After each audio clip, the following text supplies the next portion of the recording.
Well, I had to take the intake back off. I had to put that stainless steel feed line for the turbo on, and I couldn't get to the bolts with the intake on, so I pulled it back off real quick. I got the turbo to the manifold. I got the return line on. I got all the studs in the manifold, or the head, but it took me 2.5 hours to find this thing. I squirreled it away so I wouldn't lose it. It goes right there with a banjo fitting. The other end goes to the block. Now I have 3 others from the older motors that I actually have back here, which are these. Banjo fitting from the turbo, but a 1/2 inch nipple on the block. Don't tell me why I could find every one of them damn things, but I couldn't find the one I needed. So anyways, I'm going to stay down here for a while, get this thing stuck back together and ready to start. I'm going to start this thing tomorrow, so put a water hose in the upper radiator hose and just let the water puke out on the ground down there. I'll push it outside and do it, but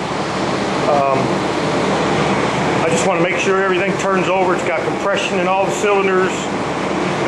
Crank it over until I get oil pressure. I'll crank it over until oil pours out of this line. Then I'll hook it up to the turbo. But that's the goal there. Alright, turbo's on, all bolted up, fittings are on it. This is the banjo fitting right inside there.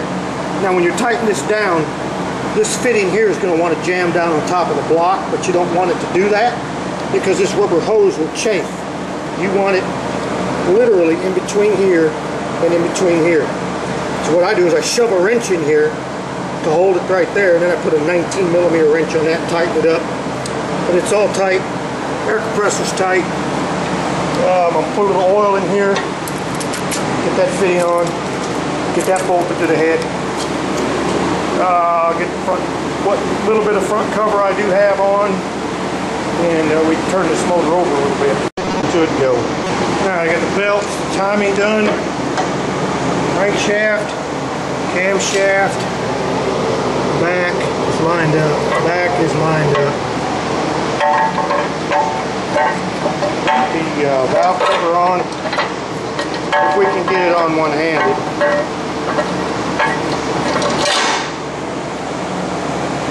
Timing marks lined up, perfect.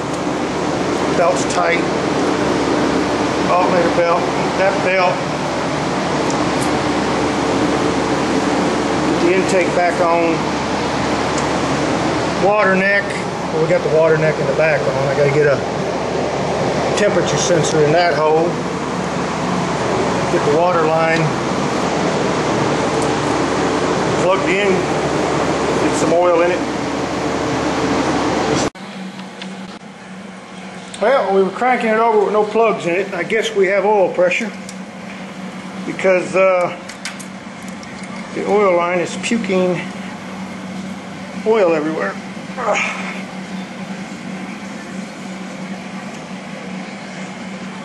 Was cranking it with no spark plugs in it, so we got the oil filter filled up, and we have plenty of oil over here at this line. So